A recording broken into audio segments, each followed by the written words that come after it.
Bapak Ki Agus Muhammad Ridwan Nawawi, SPD IMM. Untuk mengoptimalisasikan dana zakat di seluruh lapisan masyarakat, Basnas Kota Palembang menggelar sosialisasi zakat di ruang Parameswara Pemerintah Kota Palembang pada Kamis pagi.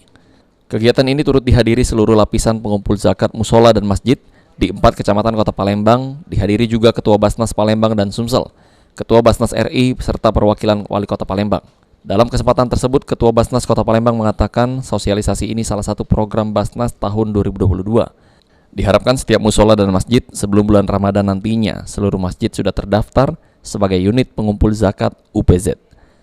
Terkait masalah program kerja Basnas Kota Palembang 2022, yaitu membentuk unit pengumpul zakat di Masjid Musola Kota Palembang.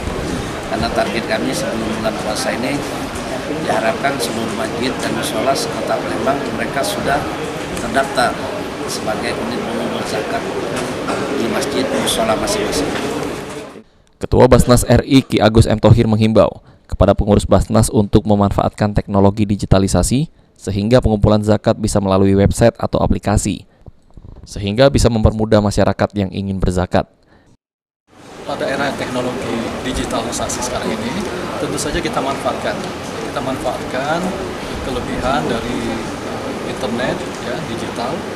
Pengumpulan tidak perlu datang ke masjid-masjid atau ke Basnas Kota Palembang. Dalam hal ini calon-calon muzakinya itu nanti Basnas Palembang bersama pengurus-pengurus masjid akan mensosialisasikan cara atau metode pengumpulan yang online.